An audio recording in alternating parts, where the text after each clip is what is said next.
Assalamu alaikum wa rahmatullahi wa barakatuh. Welcome to another video of learning Arabic and English. Let us quickly go through what we've learned so far. Today is our fifth video and we have covered quite a few alphabets of Arabic, not alphabet but consonants. We are yet to learn about vowels. So the first letter that we learned was Alif, which was straightforward. Alif, Ba, Ta, Tha, Jim, Ha, Kha, Dal, Dhal, Ra, and Za. We also learned Sin, Sheen, Sad, and Dad. So today we'll be learning four more alphabets, four more consonants. So let us start with our fifth lesson. So the next letter that we'll be learning is Pa. It might sound similar to Ta, but Ta is straightforward with open mouth, Ta, and this actually comes from the same location but with a rounded shape in your mouth. So Pa with a slight W sound. It's not Twa, but it's Pa, Pa, Pa, Pa. Okay, with a rounded mouth, but the same location where we pronounce Ta. So the sound is the English T, though it's not Ta, it's Ta, but with a rounded mouth, Pa, and with a slight W sound in it, Pa. So just practice by making the shape of your mouth a little bit round and mix a very slight W sound with T to make it paw, paw, paw. Okay, paw. So it's the same location. Your tip of the tongue touches the bottom back of your top front incisors. By saying back, let's say the top tongue incisor, the back of your top tongue incisor, if you just try to feel it with your tongue, you will feel some rough part in your palate.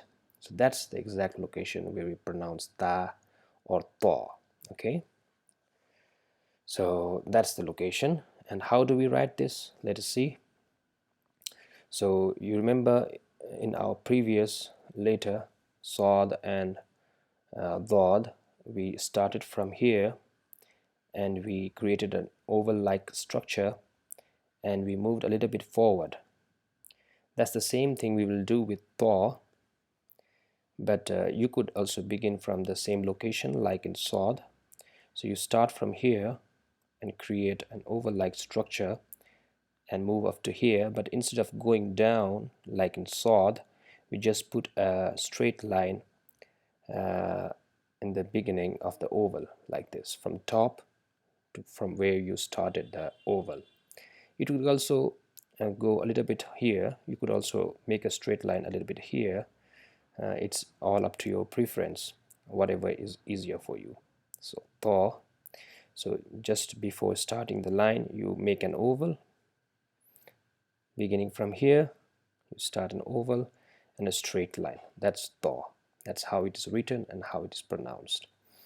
I hope that was not so difficult, but just practice by making your mouth a little bit round. Many people, just to explain, uses U instead of W, but I prefer W, but it's not exactly W, just a slight W sound, paw. The same thing for the. If you remember the fourth, no, the dal and thal, right? The thal. So it's exactly the same location as we have for thal. We just touch the tip of the tongue with the tip of the top front incisors. But now instead of making it thal by open mouth, we just make our mouth shaped a little bit round, right? So rounded mouth, the, just like the, we do it the. Okay, with a slight mix of a W sound. The, the, the, okay, the. So this is the. And how do we write this? Exactly same as the, but with a dot above the oval. So we start beginning from here, we make an oval, we move a little bit forward, you could also move a little bit up or just end over here, and then we draw a line, just same as the font is slightly different, but it's exactly the same with a dot above the oval. That makes it the. Okay, so these were the two letters that we learned today, the and the. We will move on with the new letter. This one is a little bit tricky, but it's not difficult. Don't take it don't stress yourself in pronouncing it. You will learn how to pronounce it with time. So it's equivalent to letter A, but instead of just pronouncing from the open mouth of open part of your mouth, just try to bring this sound from the middle of your throat. Ain, ain, ain. Instead of saying ain, you say ain from the throat, middle of your neck, the throat. So in Arabic, generally we try to produce sounds from the upper level of the throat, just the beginning of the throat, and the middle portion of the throat, and the lowest portion of the throat. Okay, so this ain is produced from the middle portion of your throat. Ain, ain.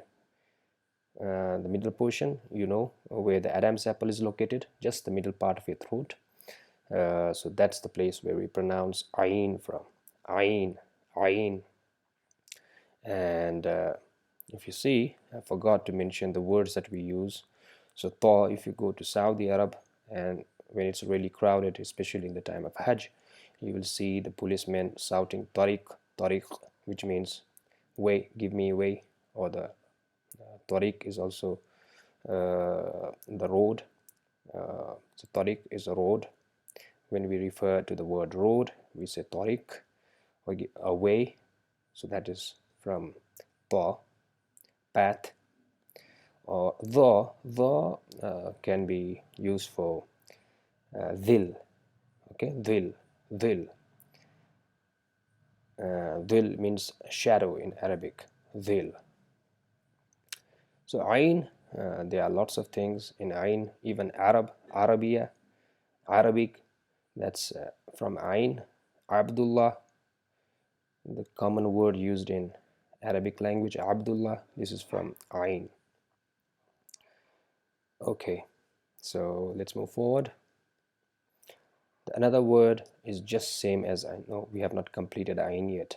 So ain, it's equivalent to a, but instead of just saying ain, we just try to pronounce it from the middle of our throat by stressing a little bit in the sound by saying ain, ain. So how do we write this? We create a small C-like structure and followed by another C-like structure. So if you notice, there's a margin. The small c goes above the margin, but you have noticed that it does not just end over here, but it goes a little bit up like this, up. Just make sure it does not go too much up to cross the beginning point, just the middle way like this, and make a big C after this. That will give you the letter ain. Okay, the small c goes up and this big C goes down the margin. That's the way how we write ain. Let's move forward with another word, another letter, ghain. Okay, so this again we have to make sure that we have vibration in our throat while producing this sound. So just notice we have gha, gha, just where your mouth ends and your throat begins. You just need to vibrate gha over there. So it's just same as ain, but instead of saying ain, we say ghain, ghain, ghain. You will notice a vibration just the beginning of your throat. So that's how ghain is pronounced. So the same location where the ha, ha, you will feel the same vibration as in ghain. It's the same location where you pronounce the ha from. So we don't have g, just like in English you use goat or egg. So this g is the g sound ends somewhere before, from within the mouth, before the throat starts, the end of your palate, g. But this is not there in English, in Arabic. The g sound is not there. We have a gha that starts, the sound comes from the end of your mouth and the beginning of your throat, by vibrating that part a little bit while trying to produce the sound G by saying ghain, ghain, ghain. How do we write this? It's exactly same as a ain. We make a C and a big C with a dot above it. So those were the 4 letters that we learned today. Let's revise them quickly. Ta, ta. We write it same as sod, but instead of going down like this, we just put a line above the oval where we just started the oval, right? The same thing, we make the oval like structure and then we draw a line and a dot above the oval. That's the. Then we have ain, which we write a C-like structure and another big C-like structure. The half of it goes above the margin and half of it goes below the margin. And if you have noticed, the ta and the, they both end up above the margin completely, with the base above the margin. And finally we learned ghain, that is produced by vibrating the throat and trying to produce the sound G, g sound by vibrating the throat a little bit. Ghain, ghain. That's how you produce the sound ghain. And gha we use in a word, let's say ghaib, which means unseen. Ghaib, yeah, ghaib. So these were the 4 letters that we learned today. Now we have few more left and we will be starting vowels soon. Till then, I hope you will master these words that we have covered already from alif till ghain. So the coming letters are straightforward. They are pretty much simple. Most of them are used in English, exception for one of the one of the letters, qaf, that we'll be dealing soon. But most of them are similar and straightforward. So this is your like a point where you need to master from alif to ghain. If you are able to master all of these, the coming letters are very simple, which we can maybe cover within one day. So I hope you liked the video. If you did, share it and like it, and if you have not subscribed to the channel, subscribe it so that I can know how many of you are following me, so that I could prepare more videos for you and share it so that all of the people could learn and get benefit from this, and I would get the reward for this. Thank you. Assalamu alaikum wa rahmatullahi wa barakatuh.